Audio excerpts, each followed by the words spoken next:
Yippee-ki-yo. Yippee-ki-yay. We're gonna read some of this refrigeration book.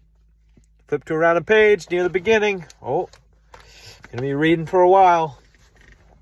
Hard-drawn ACR tubing is typically supplied in 10-inch and 20-inch lengths. It is available in the same diameters and thickness as soft ACR tubing. Being hard and stiff, hard-drawn tubing needs few clamps or supports, particularly in larger diameters. Hard-drawn tubing should not be bent. Therefore, flared connections cannot be used. Use straight lengths and fittings of different angles to form the necessary tubing connections. Hard-drawn ACR tubing joints should be brazed, not soldered. Solder should be used only on water lines. Steel pipe. In general, steel pipe is not used in refrigeration systems. The only exception is in ammonia systems. Ammonia may chemically react with copper tubing. Steel pipe is also called rigid pipe. Unlike copper tubing, steel pipe cannot be bent, flared, or easily cut. Steel pipe must be joined using welding or pipe threads and pipe fittings. Threaded unions, elbows, and T's are used to join steel pipe. Steel pipe is measured by inside diameter, ID. The wall thickness of steel pipe varies, so pipe sizes are specified by nominal diameter. Two common types of steel pipe are galvanized pipe and black pipe. Galvanized pipe is treated with a zinc anti-corrosion material. Galvanized pipe is a gray-colored steel pipe. It is used primarily in water systems to prevent rust. Black pipe is usually less expensive than galvanized and is used for gas lines and applications that do not carry water. Stainless steel tubing. Stainless steel tubing comes in typical tubing sizes for refrigeration. Stainless steel is strong and very resistant to corrosion. It may be easily connected to fittings by flaring or brazing. Stainless steel tubing type 304 is commonly used. It is often used in various systems such as food processing, ice cream manufacturing, milk handling, and transportation of food items. Flexible tubing, hose. In many commercial and industrial refrigeration and air conditioning applications, the liquid lines and suction lines must be flexible. Flexible tubing accommodates some vibration and movement of connected components. Vibration problems can result in broken refrigerant lines. Air conditioning equipment on motor vehicles also requires flexible tubing. This type of hose is typically constructed of several layers of materials, which remain flexible throughout their service life. These materials do not allow fluid to leak through the hose wall, and they are easy to attach to fittings. There are various types of flexible hose fittings available. Flexible hose fittings are usually made of brass, though nylon fittings are sometimes used.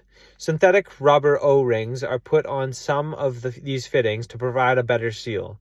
The attachment ends of these fittings conform to standard SAE fittings specifications.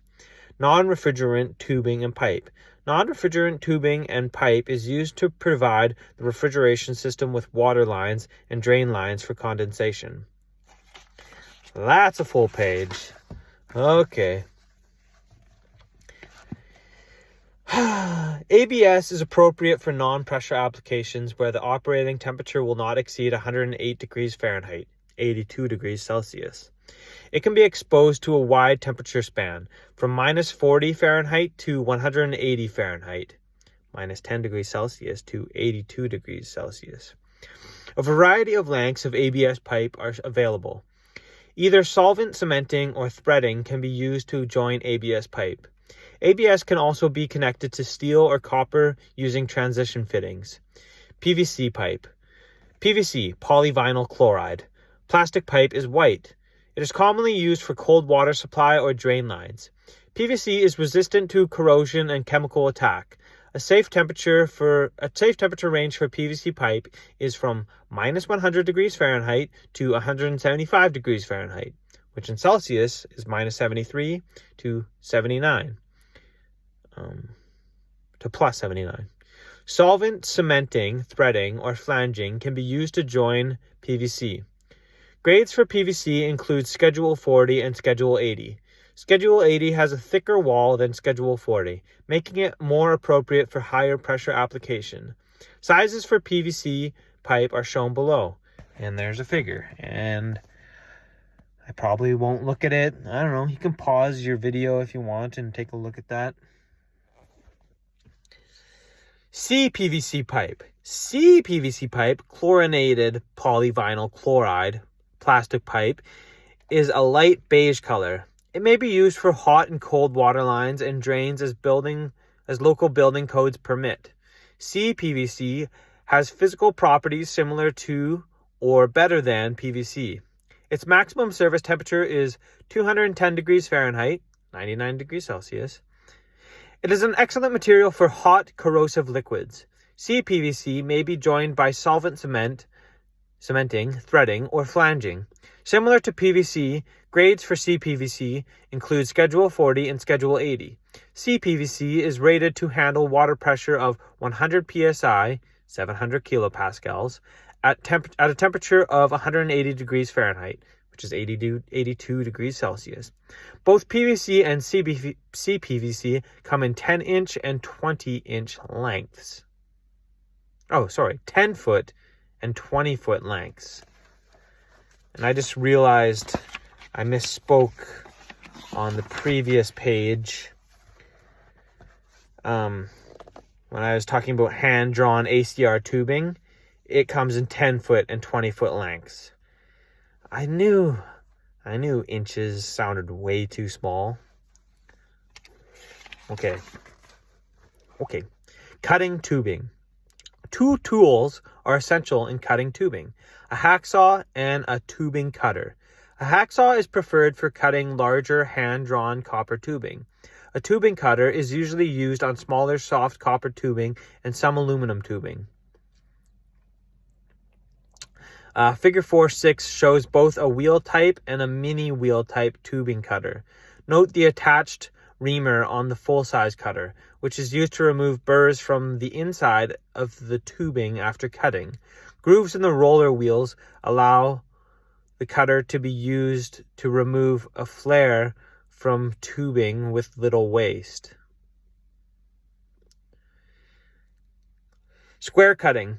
Tubing should always be cut straight and square, 90 degrees, to eliminate an off-center flare or other tubing connection troubles. Cutting tubing with a tubing cutter. Before beginning the cutting process, make sure the cutting wheel is tightly secured in the tubing cutter. It should not be dull. Turn the tightening knob counterclockwise until there is plenty of room to slide the tubing between the cutting wheel and the rollers without scoring it. Use a measuring tape and pencil to measure and mark the exact amount of tubing you need. Firmly place and hold the tubing against the rollers of the tubing cutter. Carefully align the cutting wheel with the measure mark on the tubing. Screw the tightening knob clockwise until the cutting wheel is pressing against the mark on the tubing.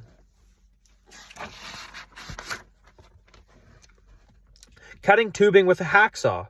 When cutting tubing with a hacksaw, use a blade with a wave set pattern and 32 teeth per inch to achieve the best results. A scrap piece of wood may be used to raise the tubing to an effective cutting height. Use a miter box to hold the tubing and ensure a square cut. Move the saw slowly back and forth motion, applying very little pressure. Do not push hard or the tubing will bend to an oval shape. Clean the edge of the cut using a small file or pipe reamer to remove any burrs on the inside or outside. Go over the cut end with an emery cloth to ensure a good connection with fittings and to remove grease, dirt, and oxidation. A saw with a higher number of teeth per inch will make a cleaner cut. Do not allow the chips to fall into the section of tubing that is being used. If soft tubing is being cut, use pliers to pinch the end of the tube on the unused side of the cut. This eliminates the danger of chips entering the tubing. I don't understand that. To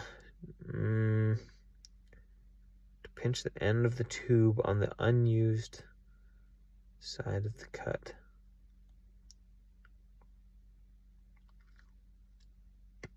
I don't get that, but anyways. It also seals the tubing against moisture and protects it until used. When using hard copper tubing, cap or plug the ends of the unused section. Filings and chips in tubing.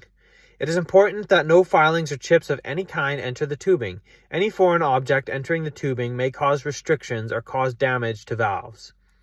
Cutting usually leaves some sharp burrs on the cut ends. Burrs must be removed by reaming, scraping with a pointed tool.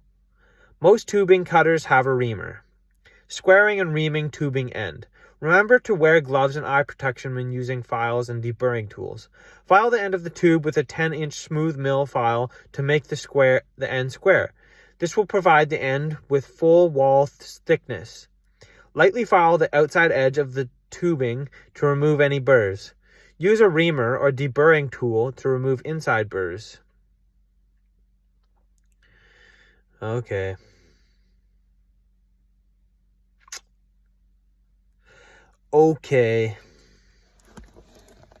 That was fun. We learned some stuff. I will see you guys soon. Peace.